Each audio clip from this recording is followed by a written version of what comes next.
당신은 단지 평범한 하루를 보내고 있었습니다. 별다를 것 없는 대화 속 누군가의 한마디가 날아들기 전까진 그 말은 놀랍도록 짧았습니다. 그리고 놀랍도록 정확하게 당신의 가장 민감한 지점을 찔렀습니다. 당신은 웃지도 못했고 무시할 수도 없었습니다. 그저 가만히 그 자리에 서서 손끝이 차가워지고 심장은 뜨겁게 뛰기 시작했습니다. 그 말은 칼보다 예리했습니다. 자존심을 베고 마음 한가운데에서 울리는 묵직한 쾅 하는 소리를 남기고 사라졌습니다. 그 순간 당신은 확신했습니다. 이건 그냥 지나쳐도 되는 일이 아니라고. 이건 참는 것이 아니라 삼키는 것이라고.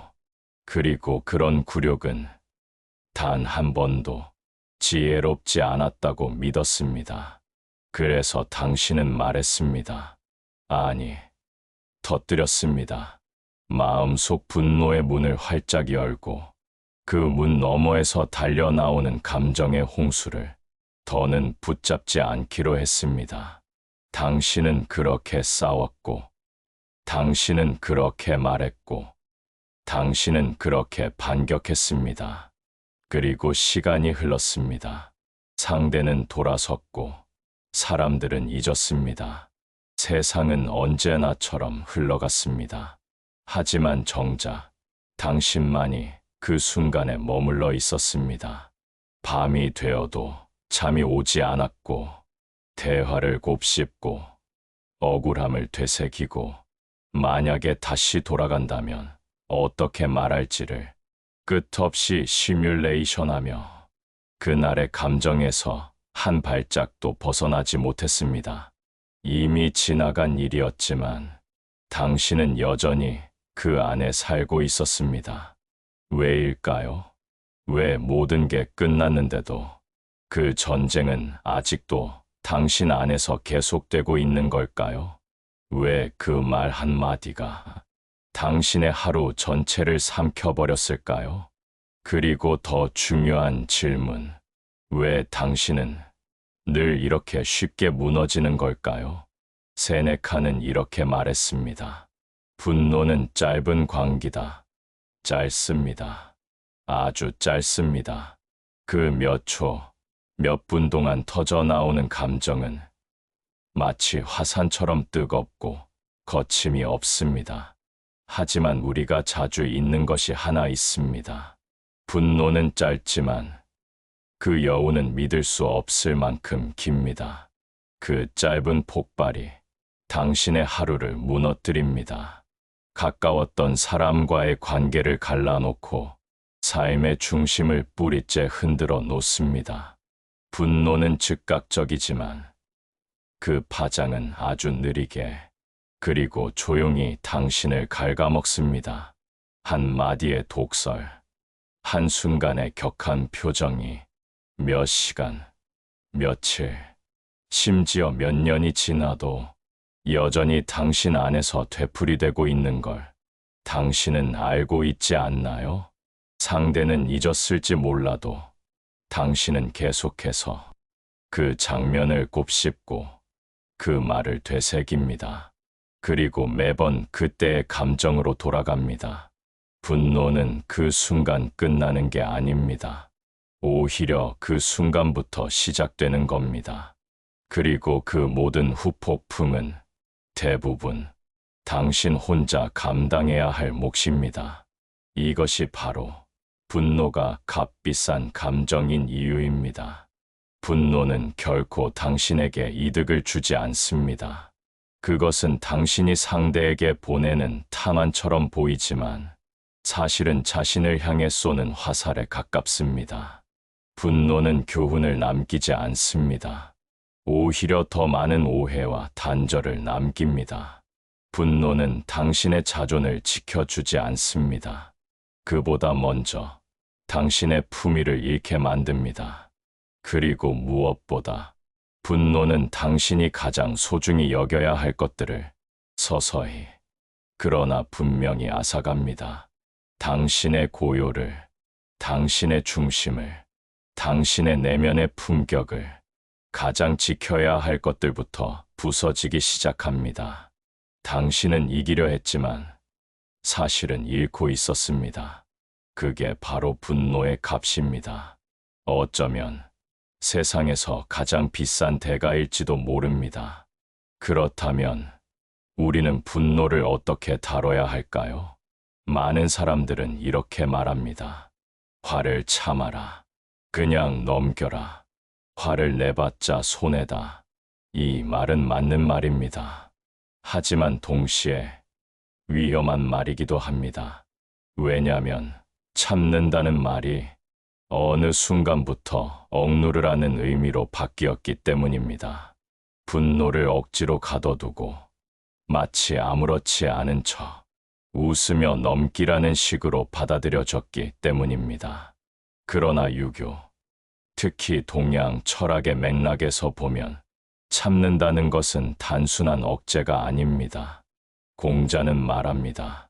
참는 것도 병이 된다. 이것이 바로 유교에서 말하는 인욕지병입니다.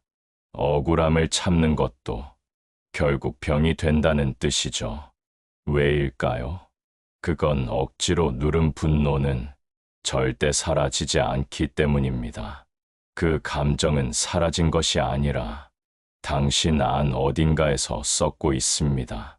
말하지 못한 말들, 삼킨 울분, 흘려보내지 못한 상처들이 당신의 가슴 한켠에서 조금씩 곪고 있습니다.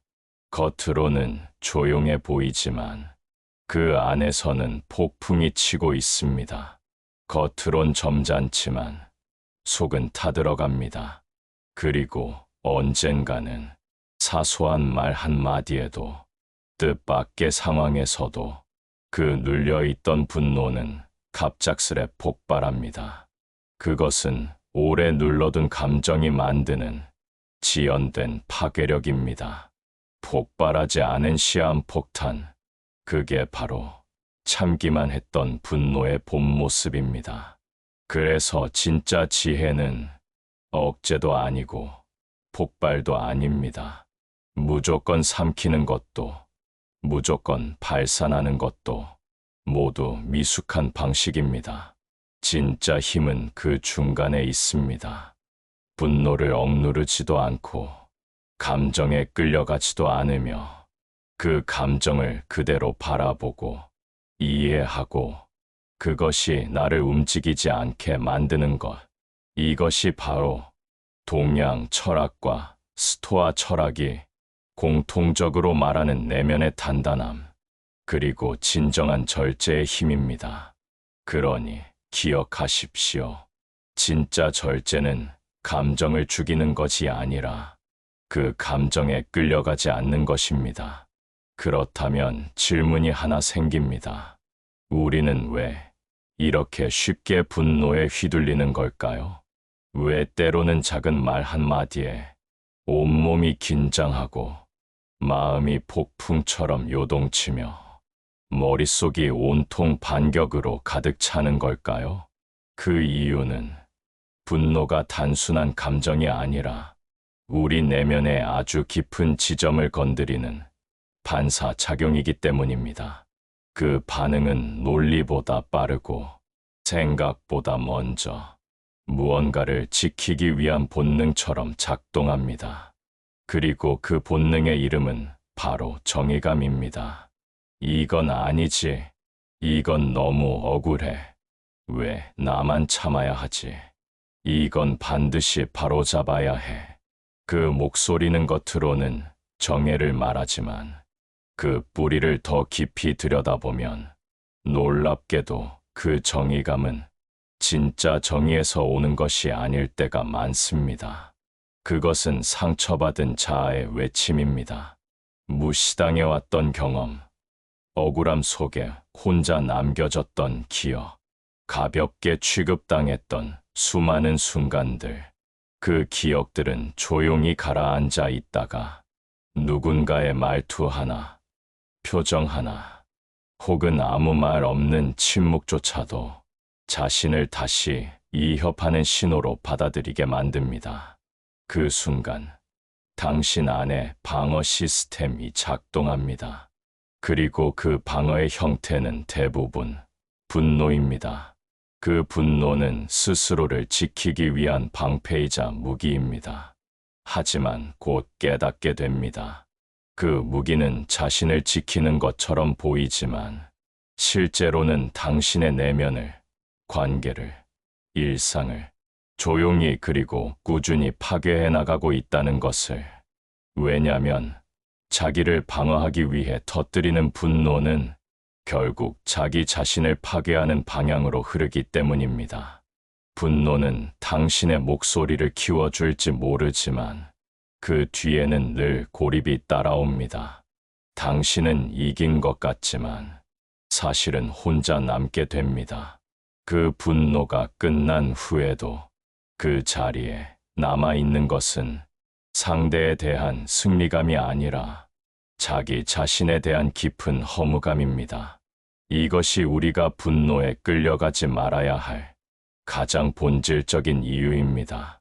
스토아 철학자 세네카는 말했습니다. 가장 강한 사람은 감정이 최고조에 달했을 때 말하지 않는 사람이다. 이 말은 단순한 인내의 미덕을 말하는 것이 아닙니다. 그건 감정이 치솟는 그 순간에도 자신의 주인 자리를 놓치지 않는 자를 말합니다. 스토아 철학자들은 감정을 없애려 하지 않았습니다. 그들은 감정을 억압하지도 않았습니다. 오히려 그들은 감정이 일어나는 것을 자연으로 받아들였습니다. 하지만 그 자연스러운 감정이 나의 선택을 지배하지 않도록 훈련했습니다. 그들에게 중요한 건 내가 어떻게 느끼는가가 아니라 내가 어떻게 반응할 것인가였습니다.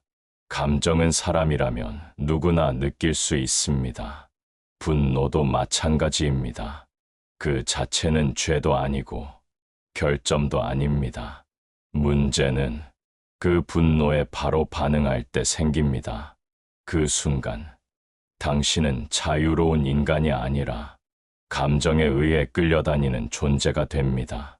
스토아 철학자들은 그 순간의 간극을 중요하게 여겼습니다.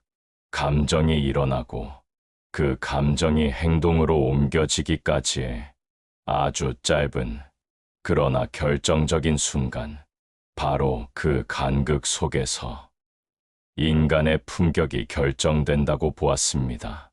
그 선택의 순간, 만약 당신이 멈출 수 있다면 당신은 이미 절반은 이긴 것입니다. 화가 날 수는 있습니다.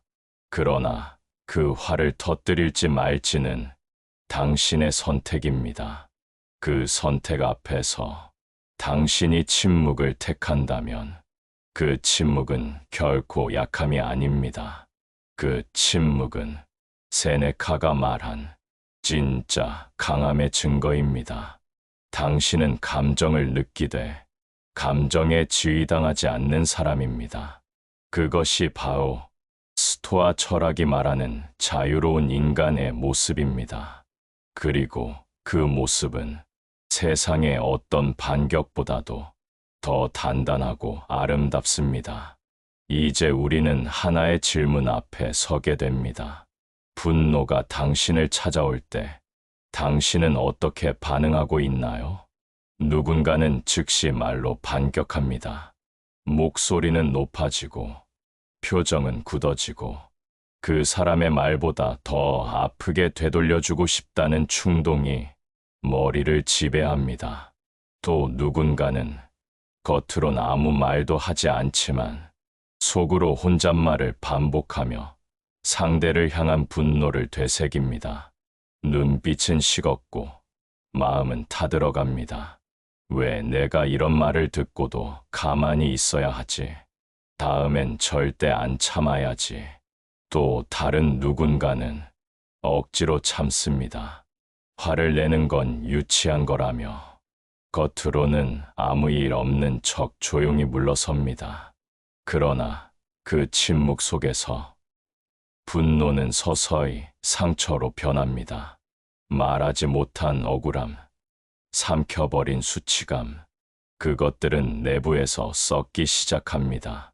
그리고 시간이 지나면 당신은 그날의 기억을 떠올리며 이렇게 말하게 됩니다. 내가 왜 그때 가만히 있었지? 그 말 한마디 때문에 아직도 기분이 나빠. 아직도 속이 뒤집힌다. 그러니 우리는 이제 새로운 기술이 필요합니다.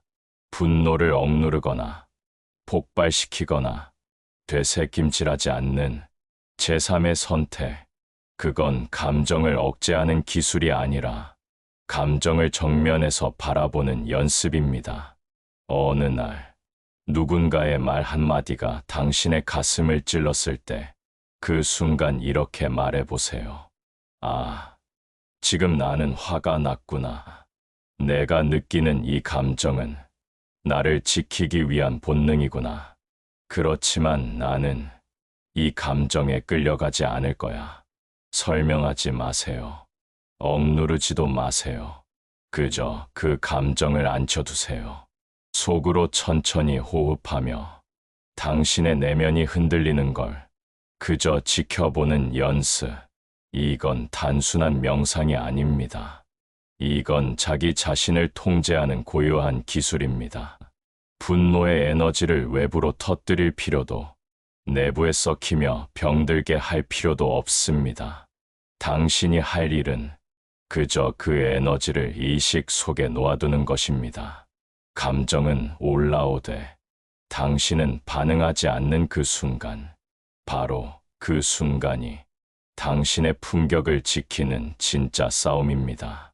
그리고 바로 그곳에서 분노는 점점 힘을 잃습니다. 더 이상 당신을 휘두를 수 없게 됩니다. 이것이야말로 분노를 거절하는 새로운 기술입니다. 우리는 자주 듣습니다.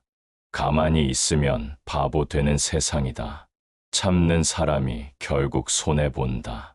싸우지 않으면 먹히는 거야. 그 말들 이해됩니다. 우리는 수없이 많은 순간 조용했던 사람이 오히려 오해받고 먼저 말하지 않았던 사람이 끝내 책임까지 떠안는 장면들을 보며 자랐습니다.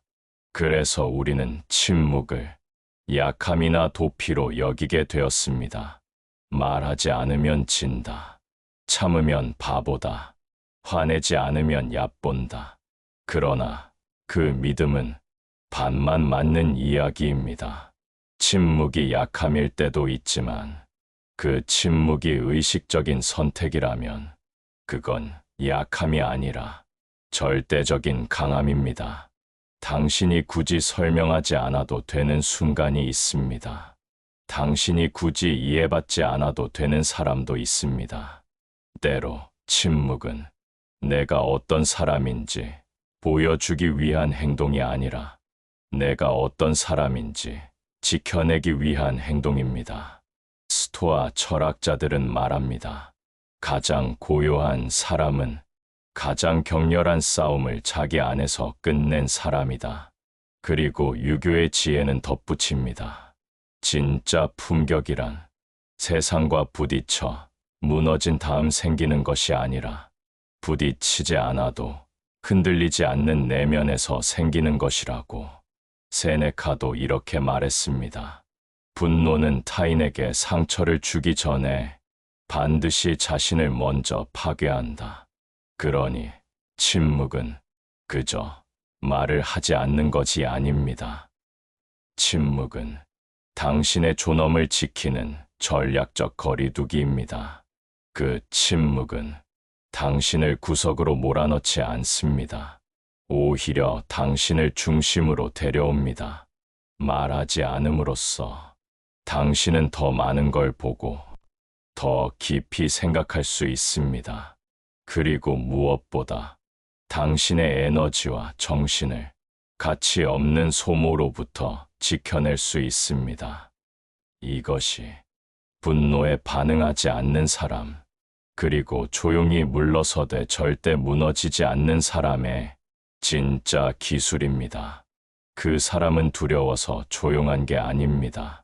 그 사람은 이미 알고 있기 때문에 조용한 것입니다. 말의 칼보다 침묵의 방패가 더 날카롭다는 걸, 반응보다 침착이 더 강하다는 걸, 그리고 분노보다 존엄이 훨씬 더 큰 무기라는 걸. 살아간다는 것은 선택의 연속입니다. 오늘 무엇을 먹을지, 누구를 만날지, 어떤 일을 할지, 하루에도 수십 번, 우리는 선택의 기로에 놓입니다. 하지만 그 수많은 선택들 가운데 가장 중요한 선택은 단 하나일지도 모릅니다. 내 에너지를 어디에 쓸 것인가? 우리는 종종 자신의 시간, 정서, 집중력, 품격, 심지어 하루의 기분까지 너무 가볍게 타인에게 넘겨줍니다. 그 사람이 던진 말 한마디에 우리는 자존심을, 감정을, 집중을 모두 내어주고 나중에서야 이렇게 말하죠. 왜 내가 그 사람 때문에 이러고 있지? 별 것도 아닌데 왜 이렇게 신경 쓰이지? 그때 당신 안에서 작게 울리는 그 질문, 사실 그것이야말로 내면의 고요가 다시 깨어나고 있다는 신호입니다. 분노는 가장 비싼 감정입니다. 그 감정은 당신의 고요와 품격, 사고력과 평정심을 몽땅 담보로 잡아갑니다. 그리고 대부분의 경우 그 빼앗긴 것들을 돌려주지 않습니다. 다툼이 끝난 후에도 당신은 여전히 그날의 말을 곱씹으며 분노하고 불면의 밤을 지새우고 다시 집중하는데 몇 날 며칠을 허비하게 됩니다. 그러니 이젠 그 감정이 올라오는 순간마다 스스로에게 조용히 물어보는 훈련이 필요합니다. 지금 이 감정은 내 평온을 거래할 만큼 가치 있는가? 누군가의 무례한 말, 지나가듯 툭 던진 표현, 오해에서 비롯된 태도 하나에 내 하루를, 내 내면을 통째로 내어주는 것이 과연 합리적인 일인가요? 아마도 대부분의 경우 당신의 대답은 아니오일 겁니다. 그건 정말 거래할 가치가 없는 싸움이고 소모할 에너지가 아까운 장면입니다. 분노가 올라오는 순간 당신이 그 감정을 흘려보낼 수 있다면 그 선택 하나가 바로 당신의 고요를 지켜내는 첫 걸음이 됩니다. 고요함은 단순히 감정을 숨기는 것이 아닙니다. 그건 외부의 혼란에도 중심을 잃지 않는 당신만의 내면의 집을 지키는 힘입니다. 어떤 사람은 말합니다. 화를 잘 내는 사람이 오히려 강하다고. 감정을 숨기지 않고 바로 말하는 사람이 자신을 지키는 사람이라고. 그 말, 어쩌면 절반은 맞을 수도 있습니다. 하지만 진짜 강한 사람은 화를 낼 수 있음에도 불구하고 그럴 필요가 없다고 판단할 수 있는 사람입니다. 강함은 모든 싸움에 뛰어드는 데서 오지 않습니다. 강함은 지켜야 할 싸움과 지나가야 할 싸움을 구별할 줄 아는 데서 시작됩니다. 분노는 종종 정의의 얼굴을 하고 찾아옵니다. 진심처럼 느껴지고 진실을 밝히기 위해 필요한 것처럼 보입니다. 하지만 그 본질은 무너짐입니다. 분노는 당신의 기세를 높이지만 동시에 당신의 중심을 무너뜨립니다. 그러니 이제 스스로에게 선언하세요. 나는 오늘도 나의 고요를 지키기로 했다. 나는 가장 값비싼 감정을 쓸데없는 상황에 낭비하지 않기로 했다. 누가 무례하게 굴든 어떤 말이 심장을 찌르든 당신은 반응하지 않을 수 있습니다. 그건 무력함이 아니라 선택 가능한 사람만이 가질 수 있는 여유입니다. 그 선언 속에서 당신은 점점 더 강해질 것입니다. 아무도 모르게, 조용히, 깊게, 단단하게, 지금 이 순간에도 당신은 당신의 고요 속에서 당신 자신을 다시 만나고 있습니다.